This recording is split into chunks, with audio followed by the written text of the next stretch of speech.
മോദി ആരാ മോൻ? സത്യത്തിൽ ഇങ്ങനെ പറയുമ്പോൾ ഇല്ലാത്ത അഭിമാനമാണ്. കാരണം ഇന്നിപ്പോൾ പത്രങ്ങളിലെല്ലാം വാർത്തയുണ്ട്, എല്ലാ ടെലിവിഷൻ ചാനലുകളിലും അന്താരാഷ്ട്ര ഏജൻസികളും പറയുന്നു, ട്രംപ് പറഞ്ഞിരിക്കുന്നു, ഫെഡറൽ ഓഫീസിന് മുന്നിൽ ഈ സമരക്കാർ കെട്ടിയിരുന്ന ടെൻറ്റുകൾ, അവിടെ ഗ്രാഫിറ്റിയൊക്കെ മുതലേ വരച്ചു വെച്ചിട്ടുണ്ട് ട്രംപിനെതിരെ, അതെല്ലാം ഉടനെ മാറ്റണം. മോദി എന്നെ കാണാൻ വരുമ്പോൾ ഇതൊന്നും കാണാൻ പാടില്ല. അപ്പോൾ നമ്മുടെ വീട്ടിൽ വിരുന്നുകാർ, വളരെ മാന്യരായ ബഹുമാനിക്കപ്പെടേണ്ടുന്ന അതിഥികൾ വരുമ്പോൾ വീടും പരിസരമൊക്കെ വൃത്തിയാക്കുമെന്ന് പറയുന്ന പോലെ വാഷിങ്ടണിലേക്ക് മോദി വന്നാൽ ഈ അലവലാതി സാധനം ഒന്നും കാണുന്നത് എല്ലാം ക്ലിയർ ചെയ്തെന്ന് ട്രംപ് പറയുന്നു. മോദിക്കൊരു പരിഗണന, പ്രത്യേക പരിഗണന, ഇന്ത്യക്കാണ് പരിഗണന, നമുക്ക് ഓരോരുത്തർക്കുമാണ്. അതുപോലെ 2 ദിവസം മുമ്പ് പുടിൻ പറയുന്നു, ഈ ഉക്രൈനും റഷ്യയും തമ്മിലുള്ള യുദ്ധം അവസാനിപ്പിക്കാൻ ലോകരാജ്യങ്ങൾ, ട്രംപ് ഉൾപ്പെടെയുള്ള നേതാക്കൾ നടത്തുന്ന ശ്രമം, അതിൽ ഇന്ത്യയുടെ പ്രധാനമന്ത്രി മോദിക്കും നന്ദി എന്ന് പറയുന്നു. അങ്ങനെ ലോകത്തെ ഏറ്റവും ശക്തരായ 2 നേതാക്കന്മാർ ഡൊണാൾഡ് ട്രംപും പുടിനും ഒരേപോലെ പറയുന്നു മോദി മോദി മോദി. ഇന്ത്യ വല്ലാത്തൊരു അഭിമാനപൂരിതമാകുന്ന തരത്തിലേക്ക് നമ്മുടെ രാജ്യത്തിൻ്റെ യശസ് വാനോളം ലോകരാജ്യങ്ങളിലായി ഉയർത്തിയിരിക്കുകയാണ് മോദി. എന്താണ് ഈ മോദി മാജിക്? ലോക രാജ്യത്തലവന്മാരൊക്കെ എന്തിനും ഏതിനും മോദിയെക്കുറിച്ച് പറയുന്നു. 1 മാസം മുമ്പാണ് ജോർജിയ മെലോനി പറഞ്ഞത്, മോദിയും ട്രംപും, ഞാനും മോദിയും, ട്രംപും മോദിയും എന്ന് പറയുന്നത്. അങ്ങനെ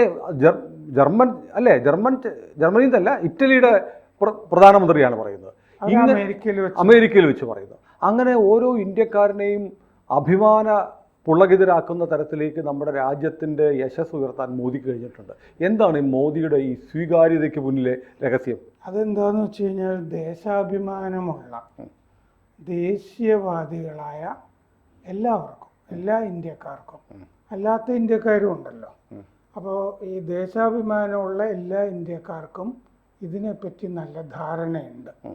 കാരണം എന്താണെന്ന് വെച്ച് കഴിഞ്ഞാൽ, ഇന്ത്യയുടെ ചരിത്രം മൊത്തത്തിൽ എടുത്തു കഴിഞ്ഞാൽ 1946 നെഹ്റുവിൻ്റെ ഇടക്കാല മന്ത്രിസഭ കാലം മുതൽ ആദ്യത്തെ പ്രധാനമന്ത്രി എന്നുള്ള നിലയ്ക്ക് നമ്മൾ എടുത്തു നോക്കിയാൽ ഇതുപോലൊരു കാലം, മഹിമയാർന്ന കാലം ഇന്ത്യയുടെ ചരിത്രത്തിൽ ഉണ്ടായിട്ടില്ല. കാരണം ആ കാലങ്ങളിലൊക്കെ ദാരിദ്ര്യത്തിൻ്റെ വക്കിൽ നിന്നാണല്ലോ ചേരിചേരാ നയം തുടങ്ങിയ ഹിന്ദി ചീനി ഭായ് ഭായ്. ഹിന്ദി ചീനി ഭായ് ഭായിയുടെ കൂടെ ദലൈലാമയെ ഇങ്ങോട്ടും കൊണ്ടുവരിക, ഇത് രണ്ടും കൂടിയൊക്കെ നടക്കുമോ? ഇല്ലേ? ഒരു നിലപാട് മര്യാദയ്ക്ക് വേണ്ടേ വിദേശ നയത്തിൻ്റെ കാര്യത്തിലൊക്കെ? ഇതൊന്നും നേരത്തെ ഇന്ത്യ കണ്ടിട്ടില്ല. വിദേശ നയം സമ്പൂർണ്ണമായിട്ടും പാളിപ്പോയതാണ് ഈ മോദിക്ക് മുമ്പുള്ള കാലഘട്ടത്തിലൊക്കെ കണ്ടത്. അതാണ് ഞാൻ ഈ പറഞ്ഞത്, ഈ ചൗവൻലായെ സ്വീകരിക്കുക, പഞ്ചശീല തത്വങ്ങൾ ഒപ്പിടുക, ഹിന്ദി ചീനി ഭായ് ഭായ് എന്ന് പറയുക, ചൗവൻലായ്ക്ക് വിമാനം ഇവിടെ നിന്ന് അയച്ചു കൊടുക്കുക, ഇതിൻ്റെ കൂടെ ദലൈലാമയെ ഇങ്ങോട്ട് കൊണ്ടുവരാനായിട്ട് CIA പറയുമ്പോൾ അതും കൂടി കേൾക്കുക, എന്നിട്ട് ചൈന. ഇതെന്താണെന്ന് വെച്ചാൽ, നമ്മളിപ്പോൾ ഒരു 4ാമത്തെ വൻശക്തി ആണ്. 2030 ആകുമ്പോൾ നമ്മൾ 3ാമത്തെ വൻശക്തി ആയിരിക്കും. ഇതേപ്പറ്റി നല്ല ധാരണ ലോകരാജ്യങ്ങൾക്ക് എല്ലാം ഉണ്ട്. അല്ല, ഞാൻ ആലോചിക്കുകയാണ്, ഈ ഡിപ്ലോമസി എന്ന് പറയുന്നത്, നയതന്ത്രം എന്ന് പറയുന്നത് ഒരു ചതുരംഗ കളി പോലെയാണ്. ഓരോ കരുക്കളും അതിവിദഗ്ധമായി മുൻകൂട്ടി കണ്ട് നീക്കണം. ഇപ്പോൾ നമ്മളിപ്പോൾ ഈ ഉക്രൈനുമായിട്ടുള്ള റഷ്യയുടെ യുദ്ധം തുടങ്ങുന്നു, അമേരിക്ക സാങ്ഷൻസ്, ഉപരോധം റഷ്യക്ക് ഏർപ്പെടുത്തുന്നു. അപ്പോൾ റഷ്യയുടെ എണ്ണ ആരും വാങ്ങരുത്, എണ്ണ വാങ്ങാതിരുന്നാൽ, ലോകരാജ്യങ്ങൾ എണ്ണ വാങ്ങാതിരുന്നാൽ റഷ്യയുടെ സാമ്പത്തിക സ്രോതസ് അടഞ്ഞു പോകും. കാരണം നമ്മൾ കരുതുന്ന പോലെ ഗൾഫ് രാജ്യങ്ങളല്ല, റഷ്യ തന്നെയാണ് ഏറ്റവും വലിയ എണ്ണ ഉൽപ്പാദിപ്പിക്കുന്ന രാജ്യങ്ങളിലൊന്ന്. വെനസ്വേലയും റഷ്യയും ഒക്കെയാണ്, ഗൾഫ് രാജ്യങ്ങളല്ല. അപ്പോൾ റഷ്യയുടെ സാമ്പത്തിക സ്രോതസ് അടയ്ക്കാൻ വേണ്ടി ഉപരോധം ഏർപ്പെടുത്തിയപ്പോൾ നമ്മൾ ആ എണ്ണ വാങ്ങി. അമേരിക്ക ഒന്ന് ഇടഞ്ഞെങ്കിലും, വരട്ടിയില്ല, ഒന്ന് ഇടഞ്ഞെങ്കിലും പിന്നീട് ഉപരോധമുള്ള റഷ്യയിൽ നിന്ന് എണ്ണ വാങ്ങാൻ ഇന്ത്യക്ക് മൗനാനുവാദം അമേരിക്കയ്ക്ക് കൊടുക്കേണ്ടി വന്നു. അതൊരു നയതന്ത്ര വിജയമാണ്, ഭയങ്കര ഗംഭീര വിജയമാണ്. മാത്രമല്ല അമേരിക്കയുടെ ഡോളറെ തൊട്ടാൽ ഒരിക്കലും സഹിക്കില്ല. ഡോളറെ ആരൊക്കെ തൊട്ടിട്ടുണ്ടോ അവിടെയൊക്കെ റിജീം ചേഞ്ച്, ഭരണമാറ്റം അമേരിക്ക കൊണ്ടുവന്നിട്ടുണ്ട്. പക്ഷേ ഡോളറിന് പകരം ഇന്ത്യൻ റുപ്പി കൊടുത്ത് നമ്മൾ എണ്ണ വാങ്ങി. അപ്പോഴും അമേരിക്ക നമ്മളെ ഒന്നും ചെയ്തില്ല. ഇനിയും യുദ്ധം നടക്കുന്ന ഉക്രൈനിൽ യുദ്ധം കൊടുമ്പിരി കീവൊക്കെ ആക്രമിച്ച് അതിരൂക്ഷമായ പോരാട്ടം നടക്കുന്ന സമയത്താണ് യുദ്ധം നിർത്തിവെച്ച് ഒരു സമാധാനത്തിൻ്റെ ഇടനാഴി ഉണ്ടാക്കി റഷ്യൻ പ്രസിഡന്റിനെ കൊണ്ട് ആക്രമണം നിർത്തിച്ചിട്ട് നമ്മുടെ വിദ്യാർത്ഥികളെ അവിടെ നിന്ന് കയറ്റി കൊണ്ടുവന്നു. ഇതൊക്കെ അസാധ്യമായ ഒരു സിനിമയിൽ പോലും ഭാവനയിൽ പോലും ഒരാൾക്കും ചിന്തിക്കാൻ കഴിയാത്ത അഭിമാനകരമായ നേട്ടമാണ്. നമ്മുടെ ഈ പ്രോഗ്രാമൊക്കെ കണ്ടിട്ട് ഒരുപാട് ആളുകൾ വിദേശത്ത് വിളിക്കാറുണ്ട്. അതിനകത്ത് നമ്മൾ ഒരുപാട് ക്രൈസ്തവ സഹോദരന്മാരെ വിളിക്കാറുണ്ട്. നമ്മളിപ്പം ഇസ്രായേലിൻ്റെ കാര്യം പറയും. ഇസ്രായേലിൽ നടക്കുന്നത് ഈ പറഞ്ഞ പോലെ ബൈബിളിൽ പറഞ്ഞിരിക്കുന്നതിൻ്റെ തനിയാവർത്തനം, അതിൻ്റെ ചിത്രീകരണം നടക്കുന്ന പോലെയാണ് ഈ യുദ്ധം നടക്കുന്നതെന്നും യേശുദേവൻ്റെ തിരിച്ചുവരവിലേക്ക് ഉള്ള ആ സ്വപ്ന സാക്ഷാത്കാരം പോലും നമ്മൾ പ്രതീക്ഷയോടെ കാത്തിരിക്കാവുന്ന തരത്തിലേക്ക് വിശ്വാസികൾക്ക് ലഭ്യമാകുന്ന ഒരു സാഹചര്യമുണ്ട് എന്നൊക്കെ നമ്മൾ പറയുന്നുണ്ട്. ഇതെല്ലാം കണ്ടിട്ട് നമ്മളെ ഒരുപാട് ക്രൈസ്തവ സഹോദരന്മാരെ വിളിക്കാറുണ്ട്. അവർ ഈ രാഷ്ട്രീയമായിട്ടൊക്കെ നരേന്ദ്രമോദി മുന്നോട്ട് വെക്കുന്ന ഐഡിയോളജി അല്ലെങ്കിൽ BJP മുന്നോട്ട് വെക്കുന്ന ഐഡിയോളജിയുടെ വലിയ താല്പര്യമൊന്നും ഇല്ലാത്തവരാണ്. പക്ഷേ അവരും എന്നോട് പറയുന്നുണ്ട് രണ്ട് കാര്യങ്ങൾ. ഒന്ന്, ഇന്ത്യ എന്ന് പറയുമ്പോൾ ഞങ്ങൾക്ക് ഒരു പ്രത്യേക പരിഗണന ഞങ്ങൾ ഇന്ന് ജീവിക്കുന്ന രാജ്യങ്ങളിൽ കിട്ടുന്നുണ്ട്. അത് വളരെ പ്രധാനപ്പെട്ട കാര്യമാണ്. രാഷ്ട്രീയമായി BJPയുടെ വലിയ താല്പര്യമൊന്നുമില്ല. പക്ഷേ മോദി ഈസ് ഗ്രേറ്റ്. ഈ എല്ലാ ഒന്നുകൂടെ ഉണ്ട് സാർ, അതിനോട് ഒന്നുകൂടെ പറയണം. മറ്റൊന്നുകൂടെ അവർ പറഞ്ഞൊരു കാര്യം, അതായത് ഇപ്പോഴാണ് ഇന്ത്യയുടെ ഇതപര്യന്തമുള്ള ചരിത്രത്തിൽ ഇസ്രയേലിന് അനുകൂലമായി ഇത്രയും ഓപ്പണായിട്ടുള്ള നിലപാടെടുക്കാൻ കഴിഞ്ഞത് ഇന്ത്യക്കാണ്. ഇപ്പോഴാണ്, അത് മോദി വന്നതുകൊണ്ടാണ്. അതും ഞങ്ങൾ അംഗീകരിക്കുന്നു എന്ന് പറയുമ്പോൾ ഒരു പൊളിറ്റിക്കൽ ചേഞ്ച് പോലും പ്രവാസ ലോകത്തുള്ള ആളുകൾക്കിടയിൽ ഉണ്ടാവുന്നുണ്ട്. അത് വലിയ മാറ്റമല്ല, വലിയ മാറ്റമാണ്. മോദി എന്ന് പറഞ്ഞു കഴിഞ്ഞാൽ ഇപ്പോൾ പണ്ട് കൃഷ്ണമേനോൻ 2 ദിവസമോ മറ്റോ ഐക്യരാഷ്ട്രസഭയിൽ സംസാരിച്ചു. ഇത് വലിയ സാധാരണഗതിയിൽ 20 മിനിറ്റ് കൊണ്ട് കാര്യം പറയാം. അതെ, അത് ചുരുക്കി പറയാൻ അറിയാത്തത് കൊണ്ട് 2 ദിവസം കൊടുത്തു. 2 ദിവസമൊക്കെ ഒരാളുടെ പ്രസംഗം ആരെങ്കിലും കേൾക്കുമോ? അതെ, ഇങ്ങനെ സംസാരിച്ച് വലിയ കാര്യമാണെന്ന് വിചാരിച്ചിട്ടാണ് പിന്നെ കേരളത്തിന് പുറത്തുമൊക്കെ ആളുകൾ ഈ പേരിൻ്റെ കൂടെ മേനോൻ കൂടുതലായിട്ട് വെക്കാൻ തുടങ്ങിയത് എന്ന് പറയാറുണ്ട്. അതിൻ്റെ ഒരു പോസിറ്റീവ് വശമാണ്. ഇപ്പോൾ മോദി എന്ന് പറഞ്ഞു കഴിഞ്ഞാൽ എവിടെയും ഇന്ത്യക്കാരനെ എഴുന്നേറ്റ് നിൽക്കാം, ഒരു വില കിട്ടും എന്നുള്ളത്. മുമ്പത്തെ പ്രധാനമന്ത്രിമാരെ പോലെയല്ല. നേരത്തെ പറഞ്ഞ പോലെ നമ്മുടെ വിദേശ നയം വളരെ ക്ലാരിറ്റി ഉള്ളതാണ്, വ്യക്തത. 2 വള്ളത്തിൽ കാലിയാവുക എന്ന് പറഞ്ഞ പരിപാടിയൊന്നുമില്ല. ജയശങ്കർ വളരെ കൃത്യമായിട്ട് ആ സമയത്ത് പറഞ്ഞു, യൂറോപ്പിൻ്റെ പ്രശ്നങ്ങൾ മറ്റ് രാജ്യങ്ങളുടെ പ്രശ്നങ്ങളല്ല, യൂറോപ്പിൻ്റെ പ്രശ്നങ്ങൾ യൂറോപ്പിൻ്റെ മാത്രം പ്രശ്നങ്ങളാണ് എന്ന് പറഞ്ഞാൽ. ഇപ്പോൾ ട്രംപ് പറയുന്നത് ഉക്രൈൻ്റെ പ്രശ്നമാണ്, നാറ്റോ രാജ്യങ്ങളുടെ പ്രശ്നം അവരുടെ പ്രശ്നമാണ്, ഞാനതിന് ചെയ്യണമെന്നുണ്ടെങ്കിൽ എനിക്ക് കൂലി തരണം, ഫ്രീ സർവീസ് ഇല്ല. ഇത് ഈ ഫിലോസഫിക്കലി പറഞ്ഞു കഴിഞ്ഞാൽ യൂറോ സെൻട്രിസം എന്ന് പറയുന്നൊരു സംഭവമുണ്ട്. യൂറോപ്പാണ് എല്ലാത്തിൻ്റെ കേന്ദ്രം എന്ന് ധരിച്ചു വച്ചായിരുന്നു. പണ്ട് റോമാണല്ലോ, ബ്രിട്ടനെ ഭരിച്ചിരുന്നത് പോലും റോമാണല്ലോ. അതുകൊണ്ടാണല്ലോ പഴയ സുപ്രസിദ്ധമായ ഒരു കോട്ടുണ്ടല്ലോ, റോമാ സാമ്രാജ്യം ഒരു ദിവസം കൊണ്ടുണ്ടായതല്ല. അതെ, അപ്പോൾ കേരളത്തിലെ ഒരു ബ്ലേഡ് കമ്പനി സമരിയാസിന്റെ അതിന്റെ പരസ്യം അങ്ങനെയായിരുന്നു, റോമാ സാമ്രാജ്യം ഒരു ദിവസം കൊണ്ടുണ്ടായതല്ല. റോമിന്റെ ഒക്കെ ഒരു അടിമത്തത്തിൽ ബ്രിട്ടൻ വന്നതിൽ പിന്നെ യൂറോപ്പ് പൊതുവെ വന്നതിൽ പിന്നെയാണ് ഈ അടിമത്തം പോലും.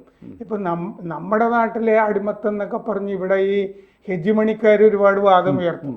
ഇവര് മറ്റേ അരിസ്റ്റോട്ടലിൻ്റെയും പ്ലേറ്റോയുടെയൊക്കെ തിയറി വായിച്ചു നോക്കിയാൽ അറിയാം, ഇതൊക്കെ അടിമത്തത്തിനെ അനുകൂലിക്കുന്നതാണ്. വലിയ അടിമത്തം നിലനിന്ന സ്ഥലങ്ങളാണ് ഈ റോം എന്നൊക്കെ പറയുന്നത്.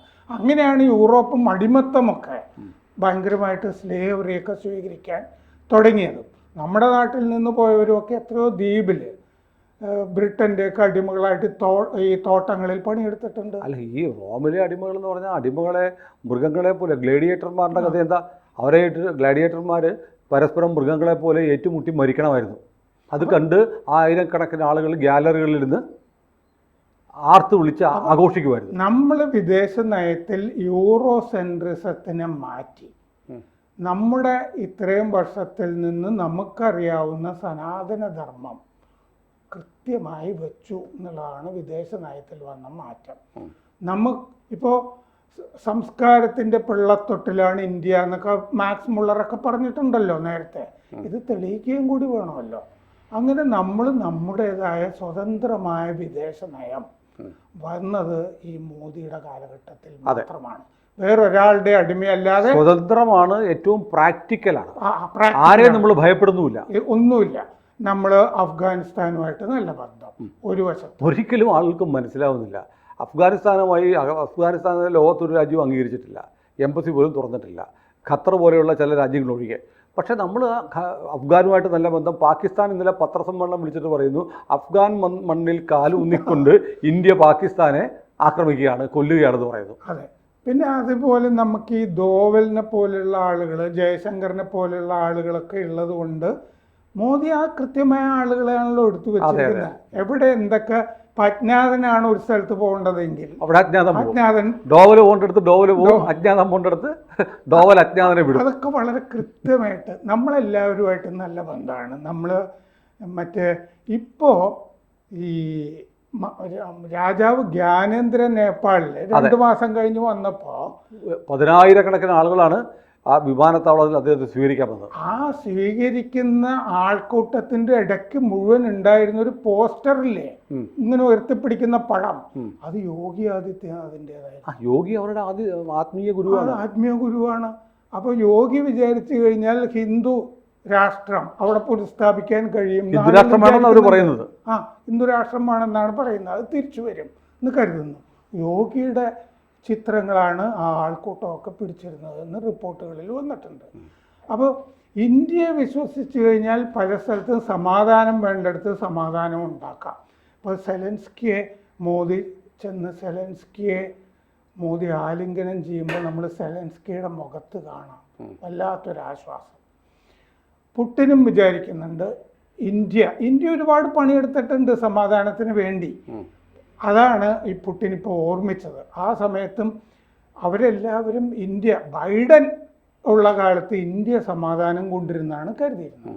ട്രംപ് വന്ന പിന്നെ ഈ MBS കൂടി അതിൻ്റെ അകത്ത് സൗദി. കാരണം എന്താണെന്ന് വെച്ചാൽ MBS പുട്ടിൻ്റെ വലിയ സുഹൃത്താണ്. ട്രംപിൻ്റെ കുടുംബമായിട്ട് നല്ല ബന്ധമാണ്, മോദിയായിട്ട് നല്ല ബന്ധമാണ്. നമ്മളും ഇന്ത്യയും അതിൻ്റെ അകത്ത് വേണ്ട ഒരു പക്ഷെ പിന്നണിയിൽ നിന്നായിരിക്കും. നമ്മളിത് ഈ പൊങ്കച്ചം പറച്ചിൽ എന്ന് പറഞ്ഞ പരിപാടി ഈ കാലഘട്ടത്തിൽ അത് ഞങ്ങൾ ചെയ്തതാണെന്നൊന്നും പറയാറില്ല. നമ്മൾ പുറകിൽ നിന്ന് എന്തൊക്കെ ചെയ്യാൻ കഴിയുമോ അതൊക്കെ നമ്മൾ ചെയ്യുന്നുണ്ട്. പിന്നെ നമ്മൾ കൊളോണിയൽ അവശിഷ്ടങ്ങൾ മുഴുവൻ തുടച്ചു നീക്കിക്കൊണ്ടിരിക്കുകയാണ്. അതുപോലത്തെ പേരുകൾ അവിടെയൊക്കെ ഉണ്ടോ, ഈ രാജാവിൻ്റെയും പഴയ ബ്രിട്ടീഷുകാരുടെയൊക്കെ പേരിലുള്ള റോഡുകൾ തുടങ്ങിയ സ്ഥലങ്ങളും ഒക്കെ മാറ്റിപ്പോയിട്ടുണ്ട്. എല്ലാം നമ്മൾ മാറ്റുന്നുണ്ട്. കൊളോണിയൽ അവശിഷ്ടങ്ങളൊക്കെ കെട്ടിപ്പിടിച്ചാണ് ഈ മോദി വരെയുള്ള ആളുകൾക്ക് നിന്നിരുന്നത്. ഏതായാലും മോദിയുടെ ഇന്ത്യയിൽ നിന്നാണ് ഞാനെന്ന് പറയുമ്പോൾ ഏതൊരു ഇന്ത്യക്കാരനും ലോകത്തിലെവിടെയും തല ഉയർത്തി നിൽക്കാമെന്ന് പറയുന്നത് അഭിമാനകരമാണ്, സന്തോഷകരമാണ്. നരേന്ദ്രമോദി ഇന്ത്യയെ മറന്നുകൊണ്ട് ഒരു ഇഞ്ച് പോലും ലോകരാഷ്ട്രങ്ങൾക്ക് ഇനി മുമ്പോട്ട് വെക്കാൻ പറ്റും. അതെ, അത് ട്രംപിൻ്റെയും പുട്ടിൻ്റെയും ജോർജിയ മെലോണിയുടെയും വാക്കുകളിലൂടെ നമ്മൾ കേട്ടു. ഇങ്ങനെ പറയാതെ പറയുന്ന ഒരുപാട് വേറെ നേതാക്കന്മാരും ഉണ്ട് എന്നതാണ് സത്യം. കൂടുതൽ വാർത്തകളും വിശേഷങ്ങളും നിങ്ങളിലേക്ക് എത്താൻ ABC മലയാളം സബ്സ്ക്രൈബ് ചെയ്യുക, ബെൽ ബട്ടണും അമർത്തുക.